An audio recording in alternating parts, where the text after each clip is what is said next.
Hey, this is Mark Moore, aka Tuxedo Mark, at various places on the internet. It's 1:24 p.m. according to a computer clock on Wednesday, April 22nd, 2015.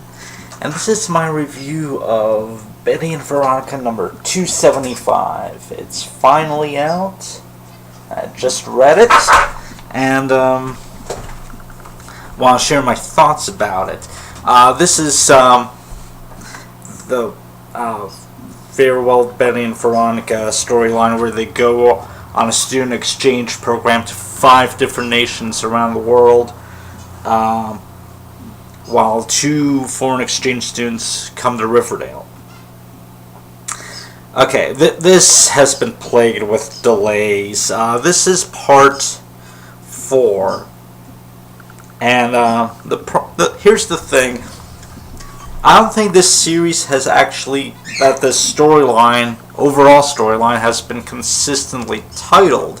I don't think it's been given a title in the books until now.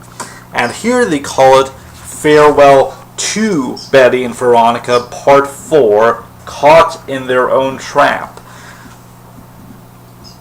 The other storylines, the other parts didn't have an overall title for a storyline. This is such a horribly inconsistently titled story.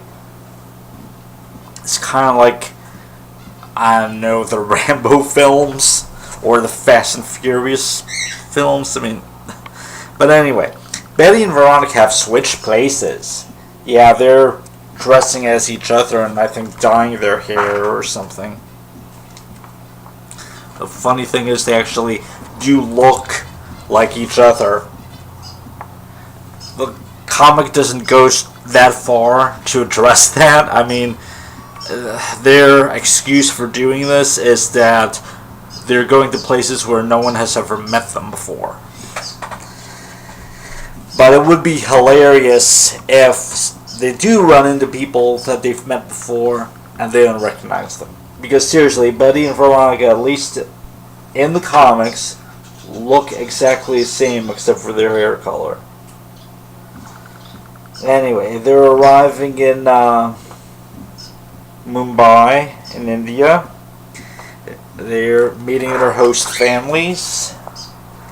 And Veronica has to pretend to be Betty. Betty has to pretend to be Veronica. They go to high school.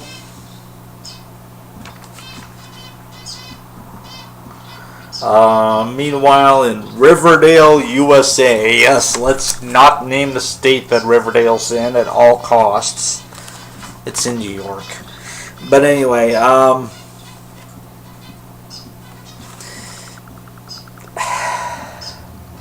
the girls, the foreign exchange students, the French girl Violette has expensive tastes. Archie and Reggie are trying to woo her, but she's like, where are all the college men? Yeah, she's into college guys. Oh, and she becomes BFFs with Kevin because he wants to talk fashion because he's gay and haha, right? Okay. Meanwhile, Cheryl, Midge, and Ethel are hanging out in a booth and observing all of this. It's kind of weird that Cheryl is hanging out with Midge and Ethel, of all people, but I guess since Betty and Veronica aren't around, then okay, whatever. Midge thinks Violet came to Riverdale with a dark secret, and I know what it is. She says she's not who she appears to be.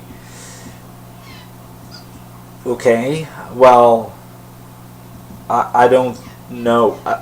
She doesn't exactly say what Violet's dark secret is.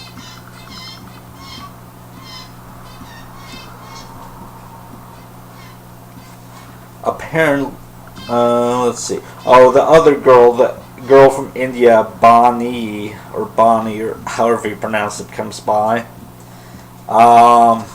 Reggie and Archie think she doesn't speak English and they're talking really basic to her, like, I am Reggie, a boy, person. Me, Archie. Me want to take you to movie. It's funny that Bonnie thinks they're afflicted with something. Anyway. So they're talking. Midge and Cheryl introduce themselves to Bonnie, and they get along just fine. They're having fun. Violet is upset. But Ethel befriends her.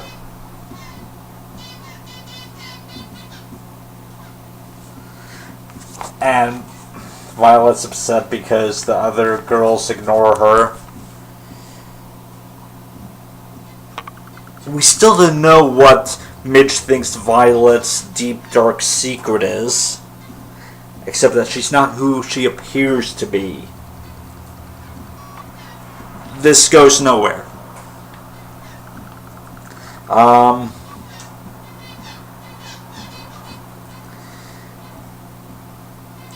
Bonnie has already made her first date in Riverdale, which surprises the guys.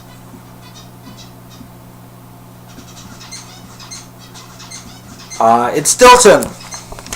Dilton Doily. Yeah. Look at how upset that Cheryl is. I wonder if this is a bit of a callback to when Cheryl and Dilton used to date. Probably not. I guess she's just really surprised that this girl chose Dilton. I don't know. Betty and Veronica are having trouble pretending to be each other. But Veronica does agree to go with her host family teen guy to some museums.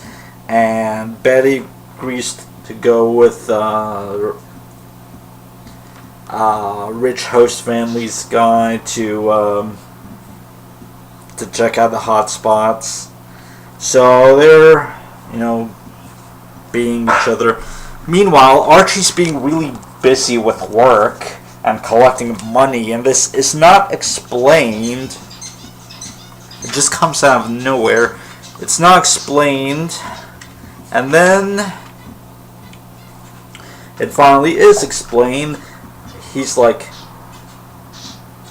I thought I could handle it, but I can't. It's like Archie can't exist without Betty and Veronica. I'm saving up like mad so I can fly overseas and visit the girls. Really? He's just going to take off and go overseas? He hasn't even let his parents know what he's doing. They don't know why he's saving money. And he just wants to go overseas to meet Betty and Veronica? Use Skype or something. Jeez. Anyway, the girls are having a good time. And then, back at Riverdale High, it's funny, we see Archie and Jughead racing to school. Like they're late coming in. It's never brought up, but it's just a funny little detail. They're shocked at some progress report from India that Veronica is being studious and applying herself in class, and Betty's been out every night exploring Mumbai.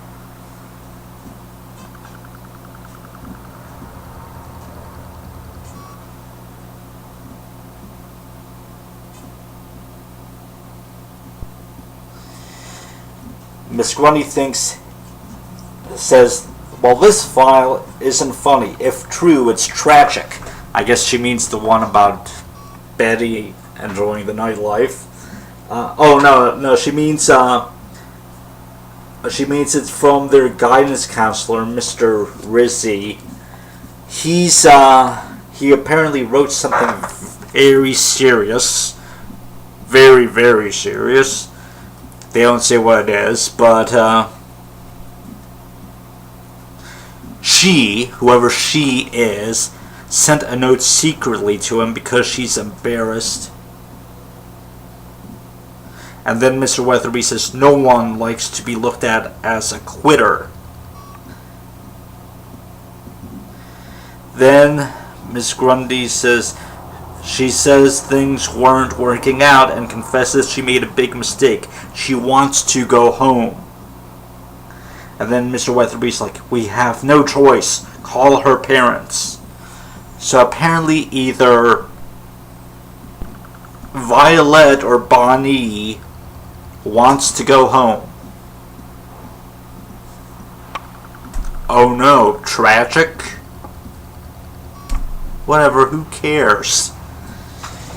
Next, shame is the name of the game. This is such a... We waited months for this. So basically, this entire issue is India plus whatever's happening back in Riverdale.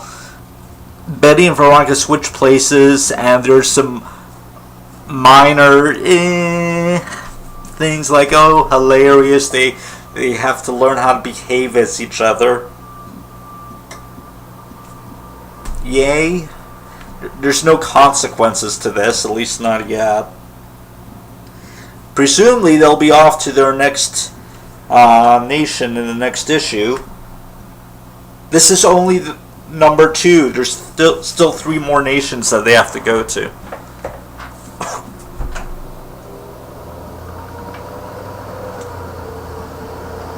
But yeah, I mean, the big conflicts here are: will Betty and Veronica get discovered for pretending to be each other? And you know, they're probably traveling under each other's passports, but that's never brought up. And also, who's the mystery girl that wants to go home? Who cares? I mean, do you really care about Violet and Bonnie? Who else? What else is there? Oh, well, Archie earned enough money to go and visit the girls overseas. Okay, well, if he doesn't, he's got less than a year until they get home.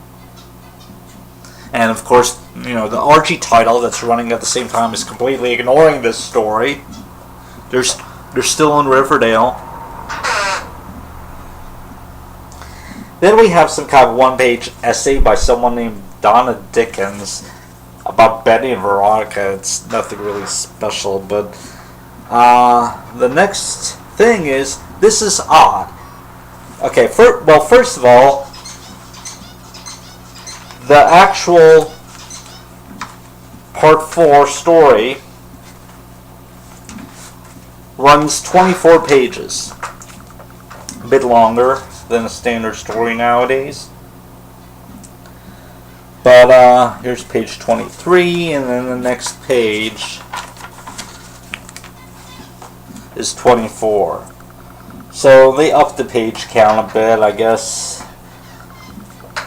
Alright, fine. But after this essay, it's weird.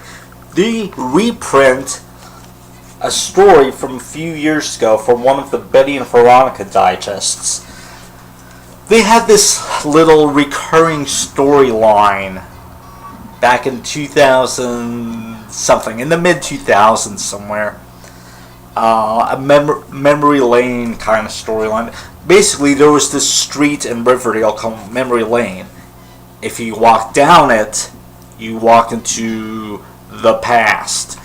Basically, first of all, Archie walked down memory lane and he met a vaguely 1940s version of himself. That's the thing. He's in 1940s Riverdale. Then Jughead did the same thing in his digest. In fact, they still have the same footnotes down here when Betty and Veronica are referring to, like, Betty says, Archie told me that something like this happened to him after he cut through a certain alley. And the asterisk, you read the footnote, it says, back in Archie Digest number 236, he went back to 1941 where he met an early version of himself.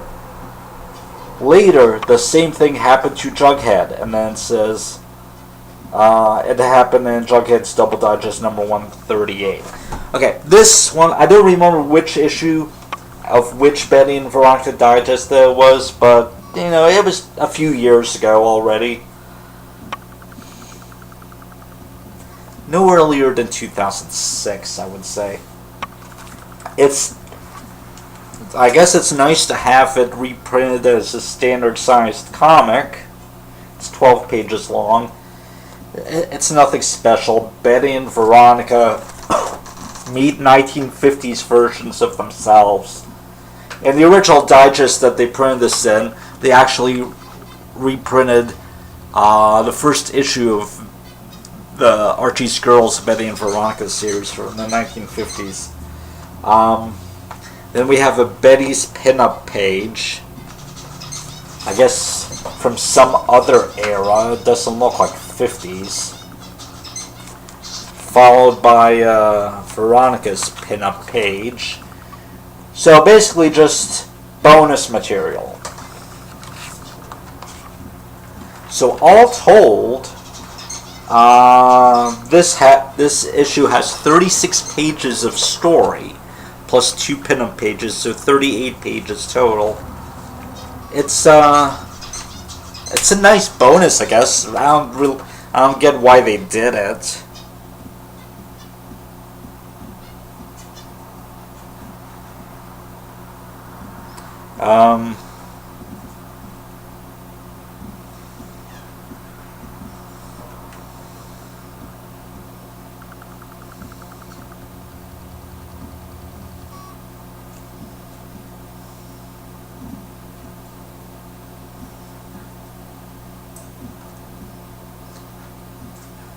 Well, apparently new B&V friends and B&V Jumbo Comics are out.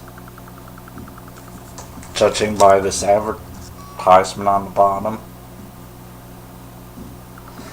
I'll have to have a look out for those, I guess. But overall, yeah, this story is just eh. Oh look, we're celebrating issue number 275.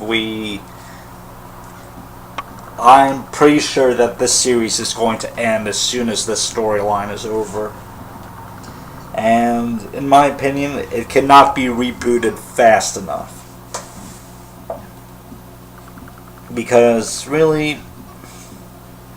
Oh, by the way, the Archie's Girls title that was added to the top of like the previous issue, I think, it's gone again. Except the variant covers have them. You see the tops here. For what purpose? I don't know. Being retro or nostalgic or something? Who knows? But, oh, wait, it's $4.99. $4.99. I mean, I subscribed, so it doesn't cost me any extra, but... So, come on, let's focus in on this. See that? For a reprint story. They jacked up the price for putting in a reprint story.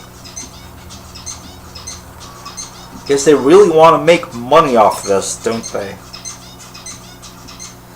Anyway, this storyline so far is... I am so unimpressed with this. Just really. But I'm gonna see it through.